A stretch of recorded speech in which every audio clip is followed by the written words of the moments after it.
In November 1944, the U.S. 28th Infantry Division came out of the Hürtgen Forest with more than 6,184 casualties. One regiment had lost 2,093 men. Tanks, tank destroyers, and rifle companies had been mauled. Yet less than a month later, the 28th was back on the map, holding the Aar River. How can a division lose thousands of men and still remain the same division? The short answer is that a division was not a single block of 14,000 interchangeable soldiers. It was a living organization. Even after its rifle companies were shattered, part of its headquarters, artillery, engineers, signal troops, medics, maintenance men, records, and experienced survivors could remain. The Army then pushed new men and equipment into that surviving frame. This system could keep a division in the war. It could not instantly restore the trust, skill, and judgment lost with the casualties. Start with the part that is easy to miss. The men closest to the enemy took a wildly disproportionate share of the losses. A 1,943 infantry division contained 3 infantry regiments, but it also included 4 field artillery battalions, engineers, signal personnel, reconnaissance, medical support, quartermaster troops, and a headquarters that planned operations and moved information. The division's 27 rifle companies contained only about 5,200 officers and combat infantrymen. Those were the men most exposed in an attack. So a division could be ruined as an attacking force without every part of it being destroyed. Its name, commander, staff procedures, artillery, fire control network, supply accounts, vehicle pool, radios, kitchens, workshops, and many veterans could survive behind the rifle line. That surviving organization mattered. A new rifleman did not arrive in an empty field. He entered a unit that still knew its sector, its routes, its call signs, and the habits of its commanders. The frame was damaged, sometimes badly, but it was still a frame. This also explains why casualty totals alone can mislead. Losing 6,000 men did not mean 6,000 identical wholes. If most losses fell on riflemen and junior leaders, the division might retain much of its heavy firepower and administration while losing the people who could seize and hold ground. It remained recognizable to an Army headquarters, yet felt completely changed to the survivors in a rifle company. The Army's solution was the individual replacement system. It did not normally withdraw an entire division and replace it with a fresh one. The United States did not field enough divisions, and shipping new formations across the Atlantic took too long. Instead, it tried to keep existing formations near their authorized strength by sending individual soldiers forward. By D-Day, the European replacement system had 13 depots, 53 battalions, and 168 companies. By late 1944, a replacement landing at Le Havre usually passed through 4 stops. First came a reception depot near the port. Then an intermediate depot processed him, issued a rifle, checked equipment and records, and gave a brief orientation. He moved next to a depot supporting a field army, then to a forward battalion supporting a corps. Only after that did he reach a specific division, regiment, and company. On paper, this was a pipeline. For the soldier inside it, it could feel like being a parcel. Some men spent only hours at one stop. Units sometimes received strangers at night and sent them toward foxholes before they knew the names of their squad leaders. Better divisions created reception teams, checked equipment, explained local routines, and paired newcomers with veterans. The system moved bodies efficiently. Turning those bodies into a team was left largely to the unit receiving them. People were only half the problem. A division also needed rifles, radios, trucks, artillery, ammunition, and usable vehicles. Ordnance units recovered broken equipment close to the front, repaired what they could, and returned it to service. Tank transporters and wreckers pulled damaged vehicles off roads and carried heavy materiel between collecting points, shops, depots, and forward units. New equipment also moved from ports and depots toward the armies. The scale was enormous.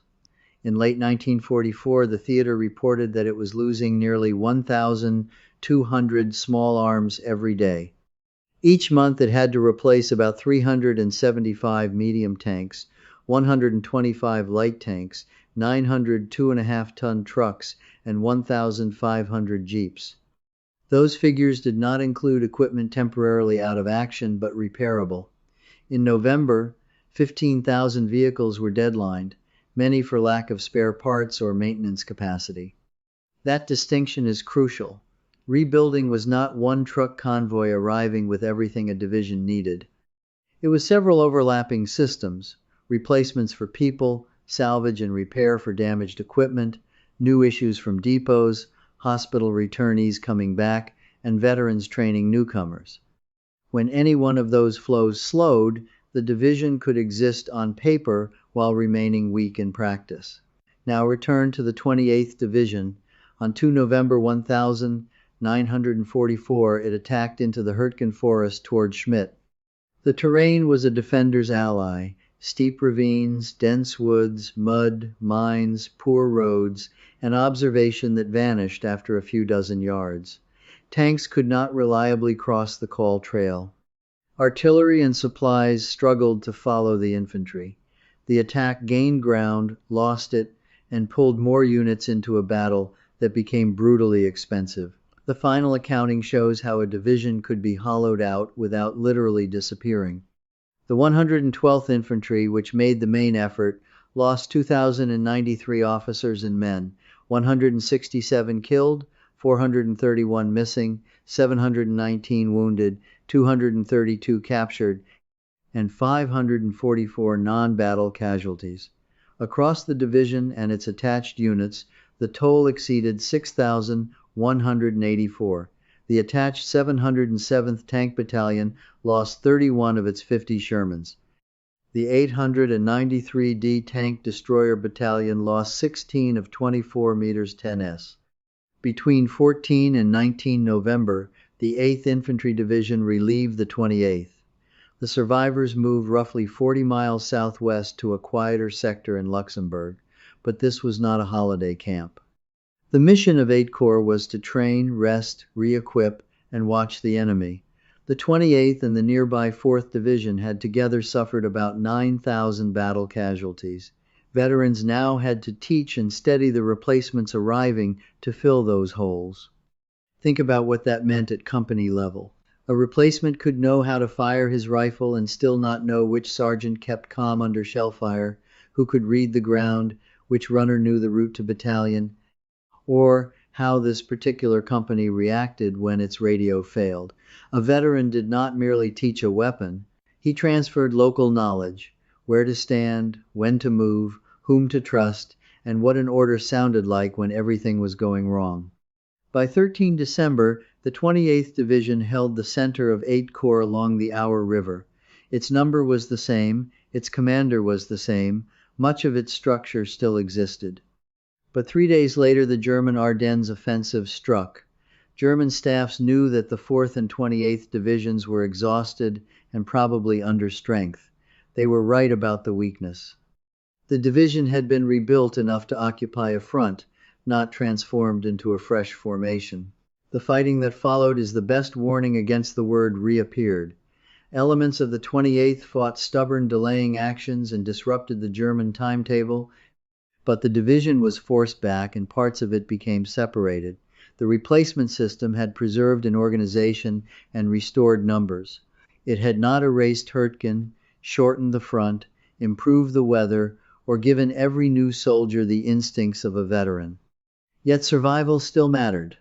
Because headquarters, artillery, engineers, and supply machinery remained, scattered units could report, receive orders, draw ammunition, and regroup. The division did not stop the offensive by itself, but neither did it dissolve on the first morning. What had been rebuilt was not a pristine combat team. It was a damaged institution able to keep making military decisions under pressure. The system was also running into a hard shortage of riflemen. Losses in infantry had been higher than pre-invasion forecasts. After the Ardennes attack, the theater converted men from other arms and services into infantry. At Theon, The 7th Army used its own instructors and replacement facilities to retrain nearly 4,000 men in about a month. African American soldiers in service units also volunteered for conversion and frontline infantry duty when the shortage became acute. These measures show both the power and the strain of the system. The Army could search its own manpower pool, retrain soldiers, move them through depots, and send them to damaged formations. But emergency conversion compressed training, disrupted other units, and did not manufacture combat experience. The pipeline could be widened, it could not make time move faster. The Army's official history is blunt about the cost. During heavy combat, infantry regiments could suffer casualties equal to their entire strength in about 3 months. Individual replacements kept the regiments alive, but the constant turnover reduced combat efficiency and broke small unit bonds. A squad could be full on a morning report and still be tactically fragile.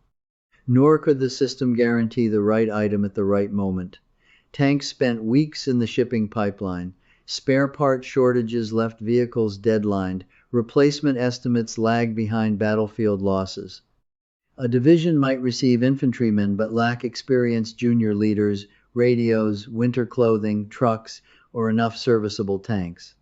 Back to strength was therefore never a single condition. Personnel strength, equipment strength, training, cohesion, and leadership recovered at different speeds. That is why this was not an American superpower button. It was an industrial and administrative advantage with human limits.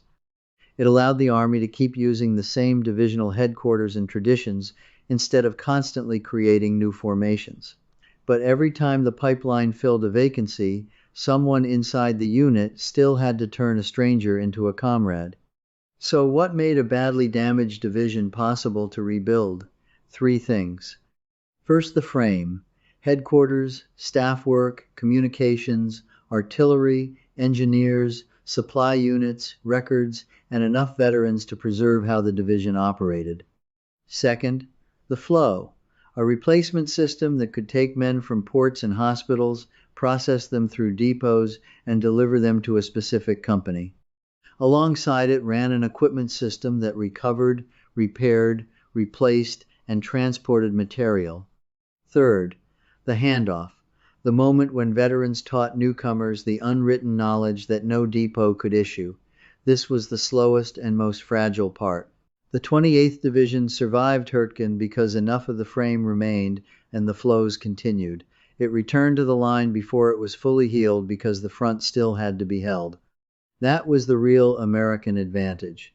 Not immunity to destruction, but the capacity to absorb destruction, preserve an organization, and make it useful again, sometimes just useful enough and never without cost. A broken U.S. division did not magically reappear. Its surviving organization received new people, repaired equipment, and time, usually less time than it needed. The name on the map concealed a much messier recovery underneath. In the next file, we will move down to a single tank and a telephone mounted on its rear armor and ask how infantrymen talked to a crew they could not see.